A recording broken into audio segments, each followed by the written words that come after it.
Fala pessoal, sejam bem-vindos a mais um vídeo. Eu me chamo Felipe Udi, sou analista CNPI, tá? No vídeo de hoje nós vamos falar sobre a EDP Energias do Brasil, uma empresa aí que tem muitos acionistas da pessoa física aqui na Bolsa de Valores do Brasil, no setor perene, uma empresa, ao meu ver, é a mais promissora de energia elétrica, tá? Muitas pessoas falam da Equatorial, que realmente a Equatorial gerou um retorno imenso no passado, da Engie, que é uma das mais sólidas, né? Talvez é de maior qualidade, mas eu acho a mais promissora hoje no momento, a Energias do Brasil, e com a cotação que vem andando de lado, né, lateralizada há um bom tempo, né? Mas tem uma política de payout de cerca de 40%. Isso daí acaba inflando o yield futuro, até o yield presente, tá? Porque é uma empresa que não tá cara, não, tá? Não tá barata, muito barata, assim, mas também não tá cara. Ela vem crescendo e investindo bastante capex, tá? Então peço para vocês deixarem o like aí, comentário aqui embaixo se tiver alguma crítica, alguma sugestão ou até mesmo alguma dúvida, se inscrever no nosso canal e também seguir nossa página do Instagram, os links vão estar na descrição do vídeo, tá, pessoal? Então, espero que eu possa contribuir de alguma forma aí com vocês. Então, assim, a Energia do Brasil, ou EDP Energias do Brasil, né? Eles mudaram aí o logo, mudaram o nome. É uma holding, tá? Tá embaixo de uma empresa, a EDP Portugal, tá? Então, inclusive, há um tempo atrás, isso até é um fator de risco, por isso que a gente também não pode botar o nosso dinheiro todo numa empresa só. A EDP Portugal teve um movimento de fechar capital lá fora numa das participações dela, né? E esse risco existe em qualquer empresa, tá? Energia do Brasil, Engie, qualquer empresa que você acha, não, essa empresa é excelente. Por isso que a gente tem que estar sempre diversificando, tá? Ela tem... Então a gente vai olhar aqui, dar uma olhada aqui. Se a gente olhar no longo prazo, né, a gente vê que a empresa, ó, essa daqui deve ter sido... Não sei se foi a época que teve IPO, que disparou e tal. Mas se a gente pegar aqui, não sei se tem algum evento aqui que destoasse esse valor aqui de 2014. A gente vê que botar no máximo, né, valores máximos, desde lá de 2005... A empresa subiu de R$6, né? 6,77 para 21 hoje, né? Já chegou até a bater mais, né? Pré-pandemia foi a 22, né? 24, né? 24 agora em abril de 2022. Mas é uma empresa com baixíssima volatilidade, né? Apesar de a gente ver essas quedinhas, né? Em alguns momentos cai um pouco mais, né? 2014, agora na pandemia teve uma queda brusca. Mas parece que é uma linha para cima, né? Uma linha para cima. Baixa volatilidade, o setor perene, estável. E por que ela não sobe tanto, né, como outras empresas de crescimento? Né? Claro que no longo prazo teve um retorno muito bom, né? 1.173%. Mas ela também tem uma distribuição muito forte, tá? De payout, né? Que eu falei. O payout dela é regulatório lá, né? Do estatuto da empresa, é cerca de 40%. E acaba tendo uma distribuição maior. Mas é uma empresa também que vem investindo bastante em capex, né? Eu separei aqui, pessoal, já saiu o release de resultados há algum tempo, né? Algum tempinho. Mas eu separei a apresentação aqui que eles fizeram para os investidores, tá? Em 9 de novembro, é bem recente. Porque eu acho que é bem mais resumida, tá? Porque o release de resultados dessas elétricas, no setor de energia elétrica, apesar de ser um setor mais tranquilo, né? As empresas menos voláteis, mais tranquilo de acompanhar, né? O setor mais perene, ele é um setor que tem muita particularidade. Então o release de resultado da Energia do Brasil é muito grande. Eu achei essa apresentação aqui interessante, enxuta, tá? Então a EDP, né, ela vem investindo aí, né, se preparando para o futuro através de alguns investimentos. Tem o free float alto, tá, para quem gosta aí de ações ordinárias e tal. E a EDP Brasil é 21% da holding, né, a EDP, né, parece, né. A EDP Global, o EDP, né, o grupo presente em 28 mercados, né, porque o EDP que a gente vê que é a principal acionista aqui da companhia. Participação considera ações de tesouraria, tá aqui, né. Crescimento acelerado, sustentável, rendimentos atrativos, então.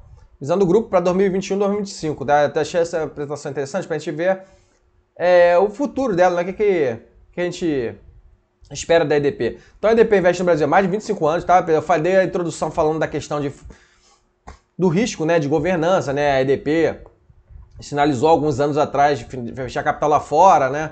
E esse risco, por isso que a gente tem que diversificar. Esse risco é um risco micro, né? Do ativo. Mas a EDP nunca demonstrou nenhum sinal, assim, a EDP Brasil, né, de má governança, há 25 anos no Brasil, portfólio balanceado, né, então ela é focada em plantas solares, ainda está no investimento inicial, tá, tende a crescer muito até 2025, a gente vê adiante, vem se desfazendo de algumas hidrelétricas, tá, mas em geral, né, as empresas de energia tinham uma grande presença em energia hidrelétrica, né, termoelétrica tem um pouquinho ainda, vem investindo em linhas de transmissão e um foco grande que eles vêm começando a dar, né, no release de resultados. Inclusive eles colocaram lá que adquiriu a EDP Goiás, ainda não está nos resultados, né? Assim como a Equatorial fez, né? Eu falei que a Equatorial gerou muito retorno pegando esse setor, né, esse segmento de energia, que é mais arriscado, né, a distribuição, né? Para quem não sabe, energia elétrica ele é dividido em geração de energia, né, que aí pode se englobar aqui tanto hidrelétrica, termoelétrica e energia solar, eólica, renovável, né, de geral, biomassa também. Segmento de transmissão, que é o que faz a interligação entre as geradoras e as distribuidoras, e a distribuidora que leva para o consumidor final, tá? Então a gente vê aqui que, frente aos 9 meses de 2021, margem bruta crescente, EBITDA 3,7 bi, lucro líquido de 1,4 bi.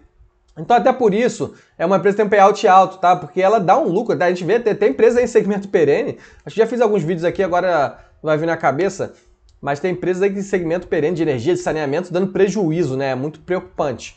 Não, ela dá um lucro muito pesado, por isso que ela destina aí 40% aí, mais ou menos, de 1,4 bi, né? Se a gente arredondar aí para anualizar para 2 bi de lucro líquido, né? Vamos ver aqui quanto que mais ou menos seria distribuído, né, para os acionistas. Mais ou menos, né, 800 milhões distribuídos para os acionistas aí, né, do lucro contábil, né. Então aqui ela tem a presença aqui já há um tempo, né, em 2 unidades de distribuição de São Paulo e Espírito Santo, né. Aí tem participação aqui da Celesc também, né, 29%. Começaram a investir em alguns lotes de transmissão pesado, né, 6 lotes de transmissão, e já tem aqui uma boa parte de operação e alguns em construção. Então aqui, enquanto fica em construção aqui, você vai só investir no CAPEX, né, para construir. Depois é um CAPEX mínimo de manutenção, de operação aqui, né. Então a gente vê que boa parte está em operação, ainda tem um pedacinho aqui em construção. Geração solar, capacidade instalada ainda é pequena, 75 megawatts, ó, a gente vê que até em construção é bem superior. Em parceria com a EDP Renováveis, né, porque para quem não sabe também, a EDP Renováveis, como a EDP Energias do Brasil é uma holding, embaixo dela tem algumas participações. A EDP Renováveis é um braço dela, né? A gente vê aí focando mais nesses projetos, energia solar, eólica e tal, é mais até, eu acho, solar. Tem um pouquinho de trade, né? Mercado livre de energia, que essas empresas de energia elétrica acabam operando. E geração convencional, né? Hídrica, um pouquinho térmica. E aí, aqui a visão deles para 2021, 2025, né? Crescimento, investimento orgânico e distribuição. Então, o que seria investimento orgânico, né? Crescimento mais em São Paulo, crescimento mais em Espírito Santo, que é o que eles mantêm. Transmissão, né? Mercado secundário, alguns leilões aí, algumas licitações. E esse crescimento de energia solar, que ainda é baixinho, né? Aí operação de eficiência em distribuição, por isso que eles estão falando em orgânico, né? É mitigar furtos de energia, é melhorar na sua operação, né? Distribuição, né? De repente, modernizar, né, alguns equipamentos aí na distribuição de energia. Antecipação de projeto de transmissão. Por quê? O que acontece?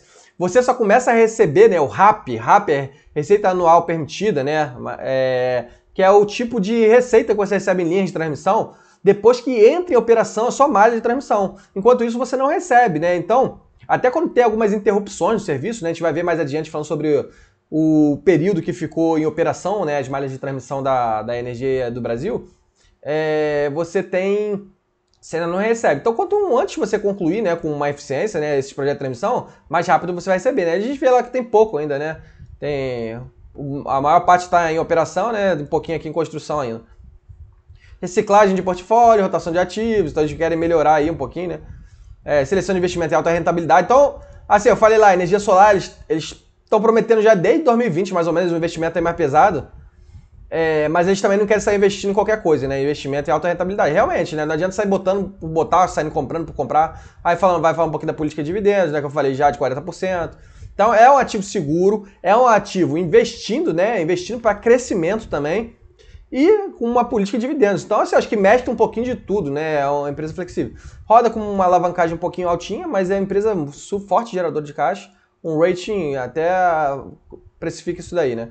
Reforço aqui, agora negócio de futuros, né? Ação empresa para empresa, né? Business to business, liberalização do mercado, transformação digital, mobilidade elétrica, tá? É uma empresa também dessa parte de mobilidade elétrica que vem focando em algumas parcerias, né? De veículos elétricos, de torres de recarga de veículos, enfim. Aqui tá falando um pouquinho dos projetos, né? Principais realizações até agora, né? Revisão tarifária, né? Do Espírito Santo, São Paulo. Aqui foi a revisão tarifária, aqui é reajuste tarifário, né? São duas coisas diferentes, né? A revisão é basicamente o que é permitido em contrato e o reajuste é você reajustar com base em índices inflacionários, né? Então, tem período que tem uma revisão, tem período que tem reajuste, né? Eu não sei se eu troquei os conceitos, mas é mais ou menos isso daí, tá? Um é de revisão, outro de reajuste.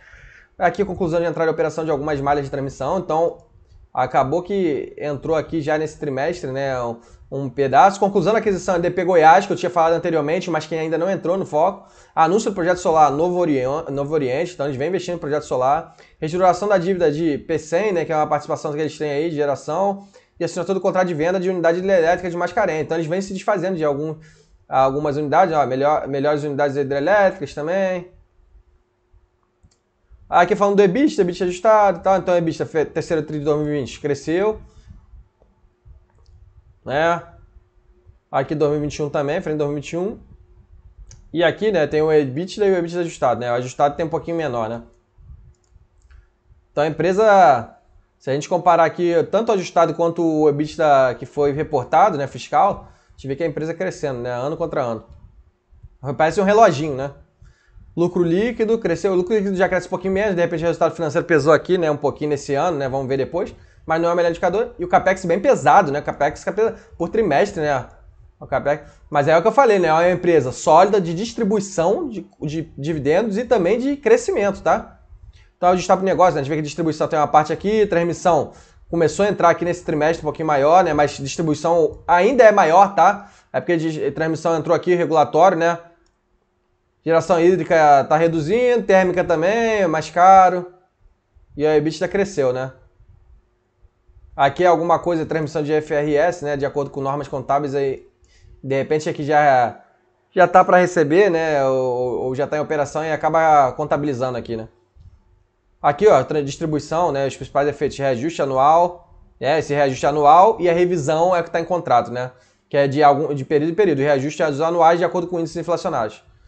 Mercado, né, como é que tá o contado, algumas perdas, né, então eles querem enxugar aqui, né, já até conseguiram melhorar aqui, ó, provisão caindo, o custo também caindo, o custo, isso daqui, o PMSO é o custo operacional dos funcionários, entrada de operação de todos os lotes, né, então os resultados de 2023 aí da Energia do Brasil vai vir bem forte, né, por mais que eles tenham com aquela alavancagem lá altinha, reajuste contratual de geração hídrica, né, então aquela unidade aqui de P100, salvo engano, tá, é uma unidade hidrelétrica que eles estão reestruturando dívida também. Ó, efeito em 2021 do descasamento do preço do carvão, né? Caiu um pouquinho. Ó, isso daqui é a despesa operacional, né? Inflação média dos últimos 3 anos, 29%, e eles cresceram só 10%, né? Então, muito bom mesmo o controle de custo da companhia, que é falando do IPCA, do GPM também, ó. Ó, otimização e forte controle de custo ao longo da pandemia, reajuste contratuais sendo realizado de forma gradual, cerca de 80% do PMSO são indexados a IPCA e 20% seguem o indexador de GPM. Né? CAPEX, como eu falei, né, é bem pesado, ó. Cada ano crescendo um pouquinho mais, né? Só em 2019 caiu um pouquinho, 2020 mesmo com a pandemia cresceu, agora 2021, ó, 2022, nem completou ainda 12 anos. Então a empresa investindo bastante, né? Perda total, eles também controlando, né? A meta da Anael tá aqui, ó, eles estão um pouquinho acima ainda, mas vem controlando. Aqui no Espírito Santo não, eles conseguiram reduzir bastante, né? Então a empresa bem redondinha, né? Do ponto de vista do controle operacional, do ponto de vista do controle dizer assim, o CPV, né? Que seria essas perdas aí, perdas operacionais da operação do modelo de negócio. EBITDA regulatório, tem o EBITDA societário, né? Porque tem essas participações. Então acaba entrando aqui venda de alguns ativos, né? VNR, operação, OPEX. Então aqui falando mais um pouquinho das metas da Anael, da EDP e tal. A gente vê que o regulatório é exatamente o que cai de caixa, tá, na empresa, né? O que é gerado de caixa efetivamente. Porque também tem o EBITDA contábil, né? O EBITDA contábil, às vezes, eles têm que contabilizar alguma receita, alguma despesa que, na verdade, ainda não afetou diretamente a companhia, tá? E o regulatório é o que está afetando do ponto de vista de caixa, né? Então, a gente botou aqui que cresceu bastante, né? Até 2%. Até sem a venda, né, de ativos, né? 832 milhões de RAP operacional já incorporado no resultado, né? Que eu falei, né? Aumentou muito aqui, ó. E aqui o EBITDA contábil a gente vê que é bem maior do que o regulatório, porque esse valor aqui do RAP eu acho que vai entrando aos pouquinhos. E aí por isso que esse contábil fica bem distorcido, tá? Então eles não receberam isso tudo de uma vez, tá? Eu acho que é melhor, né? Mais fácil de acompanhar pelo regulatório, porque você vai sabendo o que tá entrando, né? Aos pouquinhos na empresa, né? Aqui o contábil pode entrar tudo de uma vez em uma parte, em um período, e depois vir mais distorcido, aí você pode ficar meio iludido, né, dos valores. Mas a gente vê aqui que como ainda não tinha entrado ainda esse segmento de transmissão todo cheio, né? Ia ficar bem distorcido frente a 2021.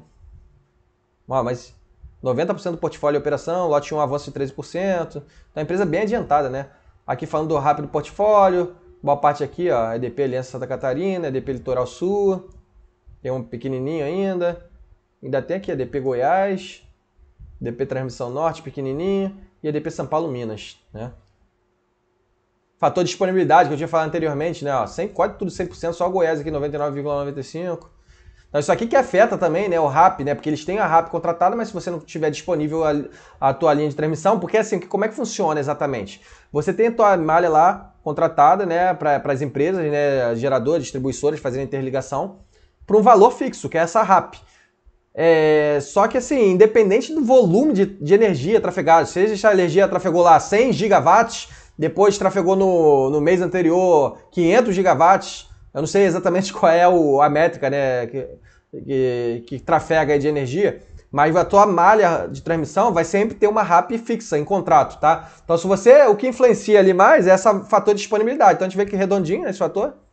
Aqui em questão do solar, né, eles vêm focando até em segmentos residenciais, de pequenas e médias empresas também, né? Geração distribuída. Então acaba entrando na parte de distribuição lá, de geração distribuída, né, de energia para pequenos comércios, pequenas pessoas físicas, né? Então aqui a gente vê que ainda é pequenininho, né? Megawatt, 46, 41. Tem as franquias, né, para essa distribuição. Aí adquiriu a participação aqui nessa Blue Sol. Aquisição do portfólio da AES nova, né? Deve estar dentro do braço da AES Brasil, né?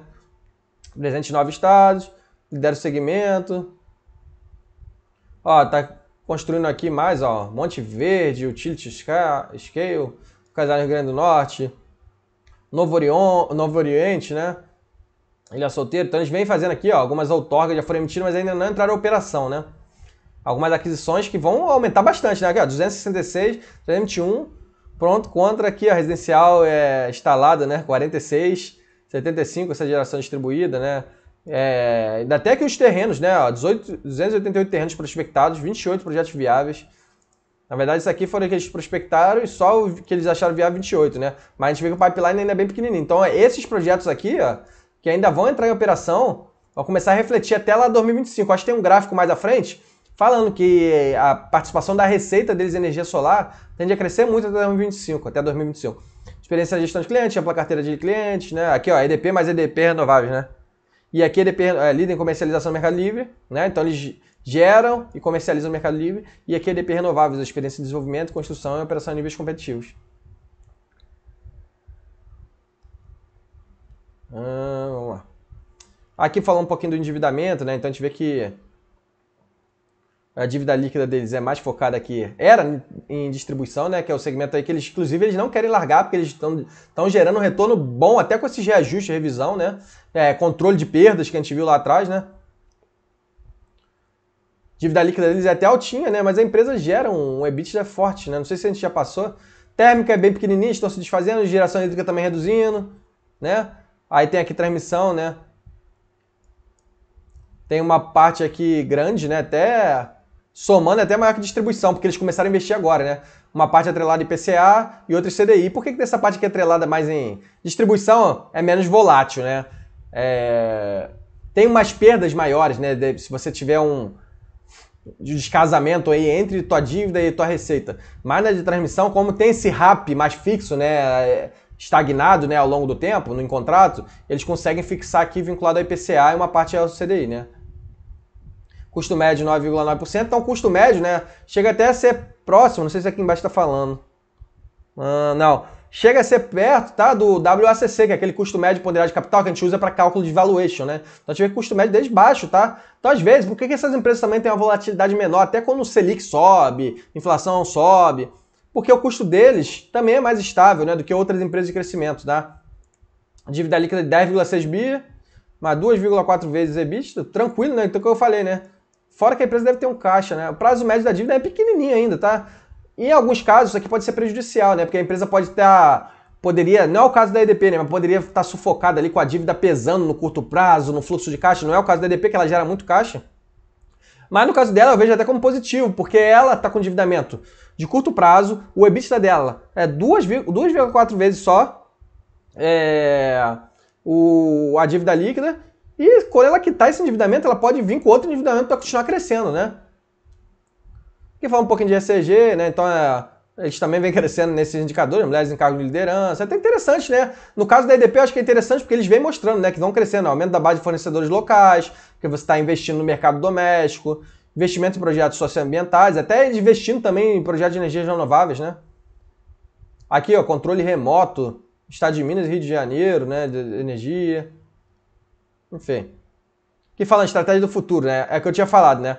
Ó, o EBITDA deles hoje, em 2020, estava até maior, né? Esse ano até caiu bem, né? Na energia solar, né? Geração solar, ó.